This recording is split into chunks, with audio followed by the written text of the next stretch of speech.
नवीन शेळीपालन सुरू करणाऱ्या शेळीपालकांसाठी अत्यंत महत्त्वाचा ऋतू आहे म्हणजे हिवाळा. आता सगळीकडे थंडीचं वातावरण झालेलं आहे.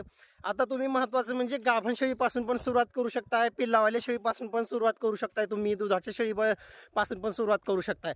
फक्त शेळी निवडताना व्यवस्थित एकदा निवड केली की 100% म्हणजे तुमचं शेळीपालन सक्सेस होण्याचे चान्सेस असतात मित्रांनो. कारण बरेच शेळीपालक पावसाळ्यामध्ये चारा वैरणी लावून फक्त पावसामुळे थांबलेले होते. त्यांनी आता एकदम मस्त शेळीपालन सुरू करू शकता तुम्ही. त्याच्यामध्ये काहीच अडचण होत नाही. कारण पहिल्यापासूनच मन आहे की पावसाळा संपला की शेळ्यांचा रोगच हटला. कारण कसं आहे, ह्या वातावरणामध्ये म्हणजे शेळीपालन एकदम सक्सेस आहे. पिल्लांची मृत्यू वगैरे होत नाही. फक्त शेळ्यांची निवड व्यवस्थित करा.